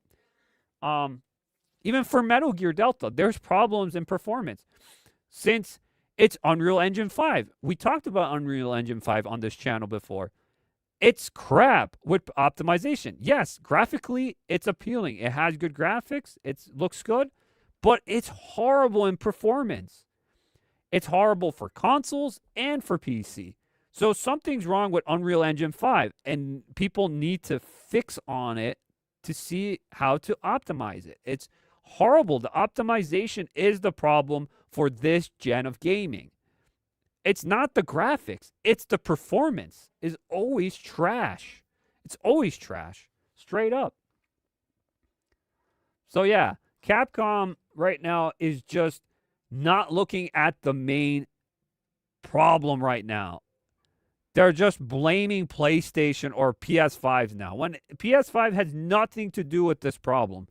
The problem is you gave out a game that was broken from the start with performance problems. and bugs. So there's nothing to talk about here. There's nothing to talk about here. That's it. This is just straight up cope. Cope to the max. So much cope. So much cope. Do we got the cope song here? Oh, we don't. Oh, here we do. We got the cope song. Here. You are coping and seething. You just can't accept what you're seeing. Yes, you're coping and seething. The truth it is scalding, and now you are molding and coping so hard. Coping and seething. Yep, that's pretty much it. Copecom, let's just say that. All right, let's move on to the next topic, guys. Last topic for today is 007 First Light. Okay, so what we got is... Let me try to find it here, guys. There's some gameplay here. Tiny gameplay. All right, so we got finally... There was a PlayStation State of Play, and they showed off straight up gameplay finally of 007, the James Bond game, First Light by IO. And we finally got some showing of this game. I'll just show in the background for you guys while I'll play in the background. And from what I saw of this game, for my opinion is, it needs a lot of work. It needs a lot of work, and it doesn't feel like a James Bond game, in my opinion. It doesn't feel like a James Bond game. It feels like a clone. It feels like a clone of like an Uncharted meets Hitman, Max Payne, Splinter Cell, all these different games. Mostly Uncharted, which I love Uncharted, guys. Don't get me wrong. I'm a huge fan of Uncharted, but Uncharted is its own thing. And this is an existing IP, James Bond. Okay? This guy doesn't feel like James Bond because I know they're making their own story. This is not from the books. This is not from the movies. It's its own James Bond. It's a young James Bond. He's coming up, and this is how he becomes 007. Hitman, pretty much.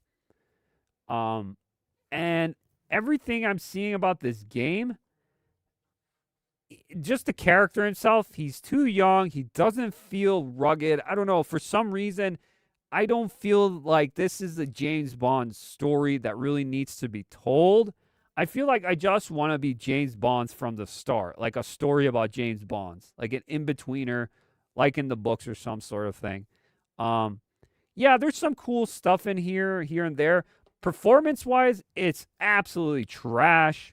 I watched it. It looks really bad. I don't know if this is Unreal Engine 5 or something, but it's so bad.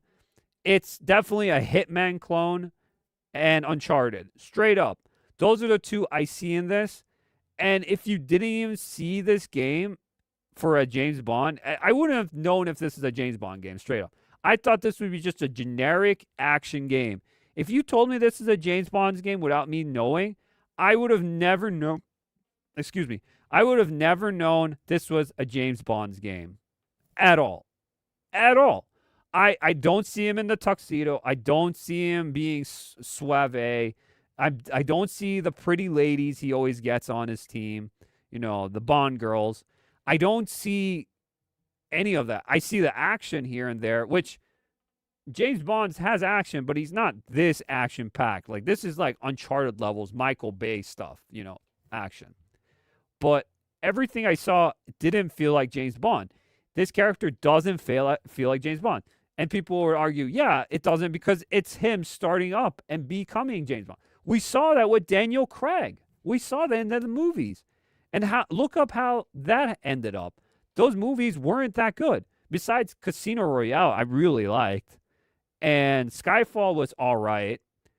Quantum of Solace, Spectre, and No Time to Die were all trash. They're all trash movies. They were not good.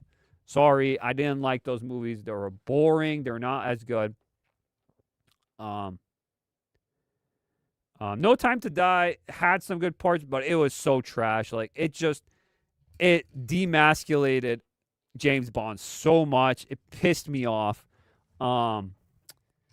Yeah, it's not good. It's not looking good for this. I bet you this is still going to be a fun game, but it's not a James Bond's game. That's how I feel. It doesn't feel like James Bond's. It feels like an Uncharted clone and Hitman.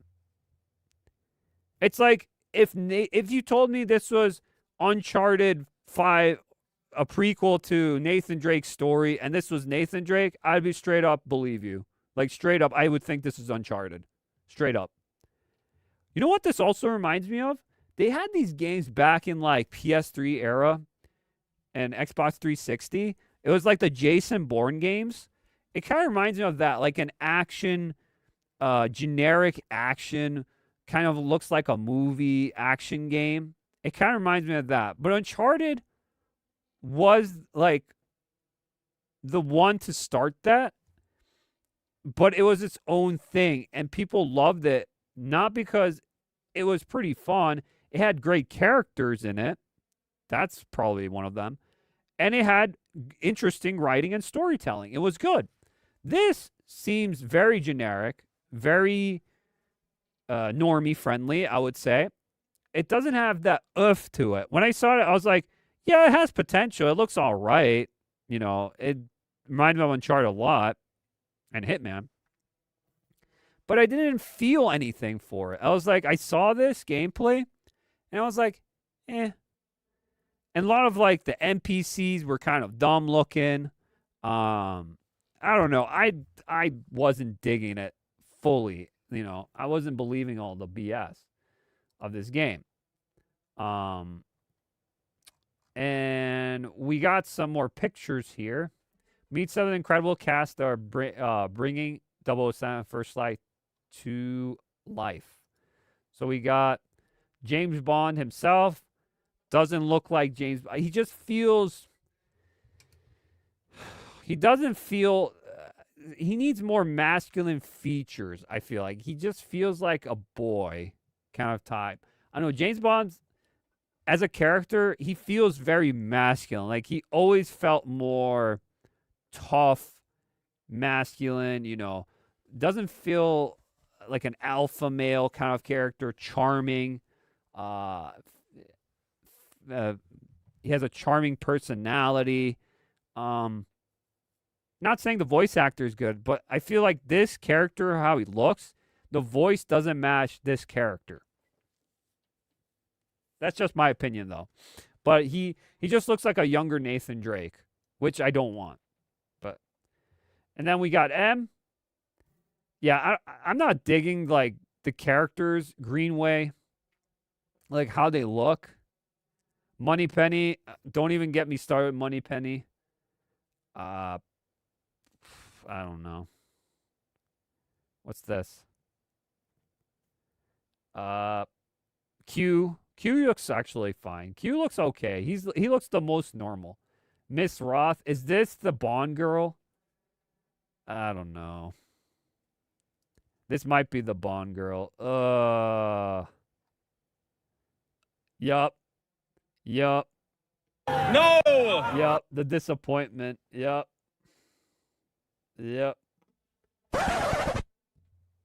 Whoa, stop. How could you not know by now that this race flipping shit just kills the studio? Yeah, people are not liking it. Where are the sexy Bond ladies? Exactly. Where are they? Dude, that's literally... James Bond is a man's brand. Straight up. You have to have the Bond girls. You have to. Taking Bond out, why do the rest of the characters seem to be taken from the Middle East instead of being from Great Britain? That is true. There's a lot of different minorities in here instead of British people, you know, that usually are white-skinned. I'm just saying, that's kind of weird. That's weird. You know, I'm okay with them, but like, yeah, there's a lot of interesting types. But then this is modern time Britain, and modern time Britain has a lot of different kind of people now in Britain. So it kind of fits it, to be honest, in that aspect. I just wish it wasn't modern James Bonds. I wish it was, you know, like in the 60s, like the Cold War era James Bond. I wish it was like a period piece. I wish it was. It really needs to be. I think that's where it fits it the most. But modern day could not take that. Just look what people are bitching about Metal Gear, about what's going on in Metal Gear kind of deal, you know? Like, that's in the 60s, and people can't take the stuff. They need a freaking trigger warning for Metal Gear just so people don't get offended. It's so stupid. Thank God we don't have to buy this if you don't want to. Taking Bond out, why do the rest of the characters seem to be taken from, not enough ethnicity. We need more. Dude, they're like, this is literally on the 007 First Light Twitter. And this is what they posted. And you have all of this. Like, this is all the comments. They're just getting roasted. They're just constantly getting roasted. Oh, man, so much for DEI and Bond. It's still white guy. Well, at least it's many women will save the agenda. Yo, people are fed up with this shit. They really are. Why is James this only British person? Question.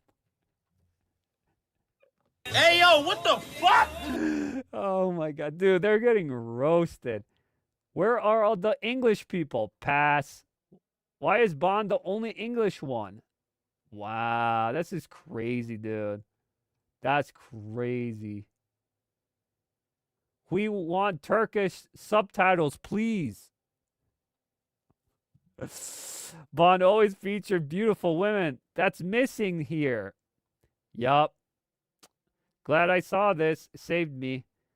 Young Dexter and Morgan from Walking Dead. Yeah, that's weird. Eat shit. Not Bond, just DEI slop. Yeah, it's not looking good. If you read the comments for this, it's crazy. It's crazy.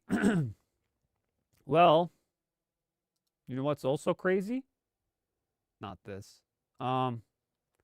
First Light used Daniel Craig's likeness for the first demo. All right, so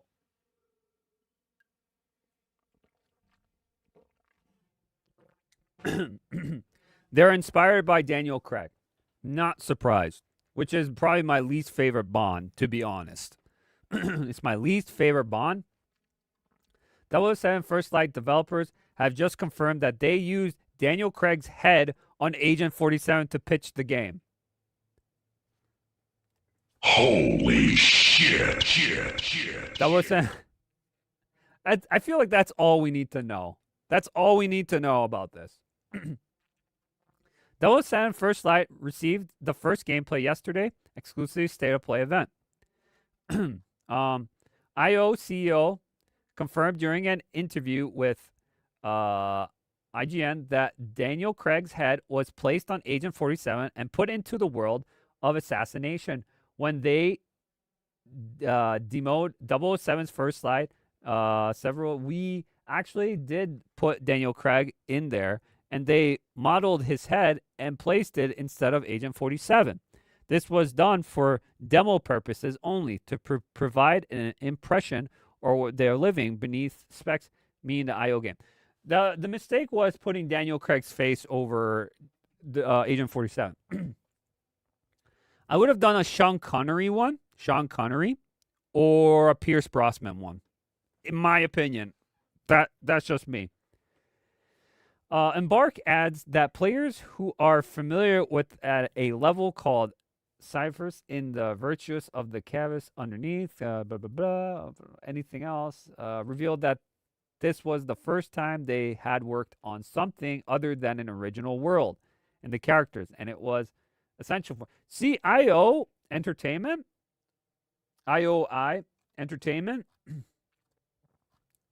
could have been really good for this. But it feels like this is going to be a watered down James Bond game. Overall, it's not the James Bonds we wanted, and I don't think it's the James Bonds we want, to be honest. We had origin stories of James Bonds before. I don't think we really need an origin story. We could get some origin story if this game did really well for a next game and do flashbacks. I think that could work. Like something like Uncharted 3 or 2 did in some way. They could do something like that. But I don't think we need to know about I was going to say Nathan Drake because he kind of gives me Nathan Drake vibes, like a young Nathan Drake. We don't need to know about James Bond's past, really. That's just my opinion. 007's First Light devs insist it isn't a Hitman reskin. Don't think it is, please. 007 First Light developers have clarified that this isn't a reskin of Hitman. It's different in many aspects. 007's First Light received exclusive state of play, blah, blah, blah. Driving was a huge challenge. Speaking, senior license production explained how the Hitman of 007 First Light are two different games. Smite first talked about how they have a very talented team that has expanded significantly since the game was announced. They were able to bring the fresh talent, which along with the existing style from really big growth moment for this studio. Yikes. Okay. So yeah, James Bonds, James Cuck, James Beta. I don't know. He might be a beta. I don't know yet. We'll see when this game comes out. I'm cautious about this game. I'm not really looking forward to it too much because this would be a game I'd actually play because I like story-driven games that are good with actually tight, good gameplay. I like that. That's why I'm playing Metal Gear right now. I like games like that. This would be up my alley. This kind of game too. Like Uncharted too, or Hitman. Those are pretty cool. Like those spy games. I like those. It would be there, but the thing is, it's modernized James Bonds, and there's so many red flags about this game that just gameplay itself with all that performance issues. And I know people are saying, oh, it looks good. It looks fine. No, it doesn't look fine. It has problems. It still needs to cook in performance. But as well as just, I don't know how this is going to work out in general. It doesn't feel like James Bond's. That's the first thing. It doesn't feel like James Bond's. It doesn't feel like a 007 kind of game. If you go back, there was From Russia with Love or whatever, With Russia with Love or something. They had a 007 game and it had Sean Connery on it. That felt more like a James Bond. You go back and play GoldenEye, that feels like a James Bond's. A lot of those games feels like James Bond's games. This one doesn't, really. This one just feels like what they said. It's not. It's a Hitman reskin. It is. It's a Hitman reskin and also an Uncharted reskin. They did both of them. Straight up. Which I thought that would be the game because when I thought Hitman, the company that Hitman's doing James Bond, that's what I thought. But it feels like a dull version of Hitman. I feel like Hitman had more to it. I don't know. That's why it still needs to cook, but I'll keep my eye peeled for this one. I'm just not as excited for it. I had some excitement for it when I first saw it. I thought, at first I was like, do we really need this? And I was like, yeah, I guess we do, but do we really need this type of game? And the answer is, I don't think so. I don't think so, but yeah. Yeah, I think that was the last topic for today, guys. I appreciate everyone that was lurking, watching, viewing. Please, please, please, again, guys. Where's my thing? I lost where I was. Like the stream. Like the stream and sub if you're new here. I appreciate it very much. Thank you, everyone, for coming by. You guys were awesome today. Just looking, watching, lurking. Loved love how much you guys came by. I appreciate all you guys that were here. And if you watch this in the replay, I thank you so much as well coming back and watching this. You guys are also the best. MVPs for sure. Thank you. Sub, like, share, follow, all the things, guys. I appreciate you guys. Have a good weekend. More streams to come, more content to come as well. You already know. Anything else? Anything else? I think that's pretty much it, guys. Yeah, we're gonna head out, guys. End it with the with the stream. Where's my outro? Oh, there's my outro. Okay. So yeah. Yeah, have a good one, guys. A lot of topics were done today, and we got through them all. I'll leave timestamps for you all again, so you guys can check out each one. Thank you so much. It was a busy, busy day today with these topics. A lot to be talked about. A lot of interesting ones, too. A lot of them. A lot of games. A lot of movies in between there. A lot of that. Yeah, it was really good. Good show. Good show. All right. Yeah, I'll see you guys next time. We'll see if there's more things coming in the way. Maybe tomorrow's stream. Who knows? Who knows? But we'll see. All right, guys. Have a good one all. I'll see you soon. Are you not entertained?